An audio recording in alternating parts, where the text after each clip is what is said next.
नमस्कार। आज हम जिस विषय पर बात कर रहे हैं वो है स्पेस टाइम।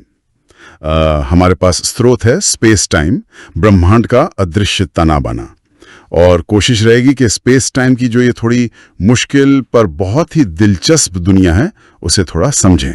तो स्रोत के हिसाब से पहले दुनिया को कैसे देखा जाता था? मेरा मतलब है न्यूटन के टाइम में वो सोचते थे कि स्पेस यानी जगह और टाइम यानी समय, ये दोनों बिल्कुल अलग चीजें हैं। जी, जैसे कोई स्टेज है और उस पर नाटक चल रहा है।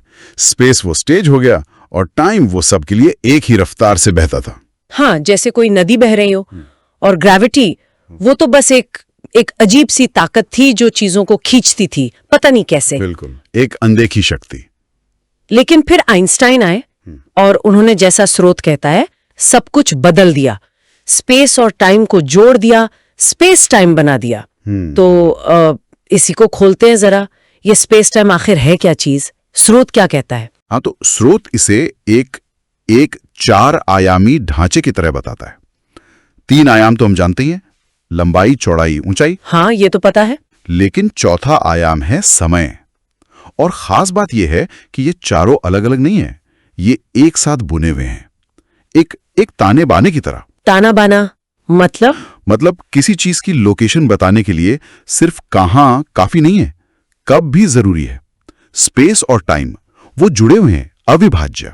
और ये जो चौथा आयाम है समय, इसका जुड़ाव मतलब ये सिर्फ एक लिस्ट में जोड़ी हुई चीज नहीं है, ये स्पेस के साथ मिलकर कुछ फंडामेंटल बना रहा है। बिल्कुल, यही तो क्रांति थी। और यहीं से बात ग्रेविटी पर आती है। हाँ, ग्रेविटी। न्यूटन ने तो कहा था फोर्स है, पर आइंस्टाइन का क्या कहना था? ये स्पेस टाइम से कैसे जुड़ता है? यहीं पर आइंस्टाइन की जनरल रिलेटिविटी आती है। स्रोत समझाता है कि आइंस्टाइन के अनुसार ग्रेविटी कोई फोर्स या खिंचाव नहीं है। नहीं है तो फिर क्या है? ये असल में स्पेस टाइम के उस ताने बाने में भारी चीजों की वजह से आने वाला मोड़ है, एक वक्रता या कर्वेचर है। मोड़ जैसे? हाँ, जैसे स्रोत में वो रबर शीट वाला उदाहरण दिया है। सोचिए, स्पेस टाइम एक लचीली चादर है। हाँ, वो उदाहरण। अगर उस पर एक भारी गेंद रखें तो चादर में गड्ढा बन जाएगा, है ना? बिल्कुल। अब अगर आप एक छोटी कंची उस गड्ढे के पास लुढ़काएं तो वो सीधी नहीं जाएगी, वो उस गड्ढे के चारों तरफ घूमने लगेगी। हाँ, घूमेगी। उसे लगेगा कि कोई खींच रहा है, पर असल में वो सिर्फ उस मुड़े हुए स्पेस टाइम के रास्ते पर चल रही है। ऐसे ही पृथ्वी सूरज के चारों ओर घूमती है। सूरज ने स्पेस टाइम को मोड़ा हुआ है और पृथ्वी बस उस मुड़े हुए रास्ते पर चल रही है। वाह, मतलब कोई खिंचाव नहीं, बस स्पेस टाइम का मुड़ना ही ग्रेविटी है। ये तो न्यूटन से बिल्कुल अलग बात हो गई। हाँ, बहुत बड़ा बदलाव था ये। और न्यूटन तो मानते थे कि समय सबके लिए एक जैसा है, पर आइंस्टाइन के इस स्पेस टाइम मॉडल में समय का क्या हुआ? क्या वो भी बदल गया? यही तो सबसे दिलचस्प बात है।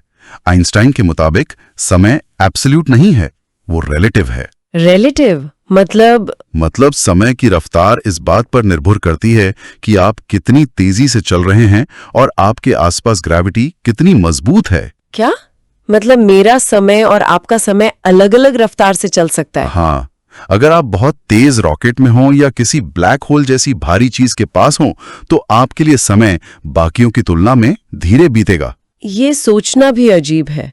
और ये सिर्फ थ्योरी नहीं है, स्रोत ने जीपीएस का जिक्र किया था। जी हाँ, बिल्कुल।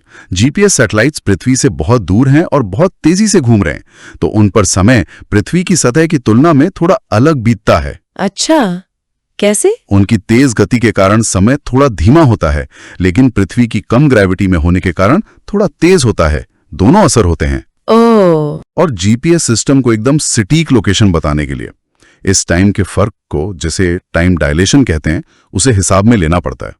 अगर ना लें तो कुछ ही मिनटों में लोकेशन कई किलोमीटर गलत हो जाएगी। तो ये तो पक्का सबूत हुआ रोजमर्रा की टेक्नोलॉजी में इसका इस्तेमाल हो रहा है। क्या कोई और बड़ा सबूत भी मिला है? स्रोतों में कुछ था? हाँ, एक बहुत बड़ी पुष्टि हुई थी 2015 में। गुरुत्वाकर्षण तरंगों का पता चला था, ग्रेविटेशनल वेव्स। ग्रेविटेशनल वेव्स ये क्या है? ये स्पेस टाइम में उठने वाली लहरें हैं। जैसे तालाब में पत्थर फेंकने से लहरें उठती हैं, वैसे ही ब्रह्मांड में जब बहुत बड़ी घटनाएं होती हैं, जैसे 2 ब्लैक होल आपस में टकरा जाएं, तो उससे स्पेस टाइम में कंपन होता है, लहरें उठती हैं। आइंस्टाइन ने 100 साल पहले कहा था कि ऐसा होना चाहिए, और 2015 में लाइगो और वर्गो ऑब्जर्वेटरीज ने इन्हें पकड़ लिया। मतलब स्पेस टाइम सच में हिल सकता है, उसमें लहरें उठ सकती हैं? जी हाँ, ये आइंस्टाइन के सिद्धांत की जबरदस्त पुष्टि थी। तो कुल मिलाकर जैसा स्रोत बता रहा है, स्पेस टाइम सिर्फ एक स्टेज नहीं है, ये खुद एक एक्टिव चीज है। ये मुड़ता है, फैलता है, ऊर्जा से बदलता है, इसमें लहरें भी उठती हैं। निश्चित रूप से आइंस्टीन ने हमारी ब्रह्मांड की समझ को पूरी तरह बदल दिया। यह यूनिवर्स न्यूटन के सोचे गए यूनिवर्स से कहीं ज्यादा डायनामिक, ज्यादा लचीला और ज्यादा अजीब है। और अंत में स्रोत हमें सोचने पर मजबूर करता है कि अगर ये स्पेस टाइम इतना फ्लेक्सिबल है, इतना रिएक्टिव है, तो इस अदृश्य 4 आयामी ताने बाने में और कौन-कौन से राज छुपे हो सकते हैं, है ना? बिल्कुल, ये सवाल हमें आगे की खोज के लिए प्रेरित करता है। अभी बहुत कुछ जानना बाकी है।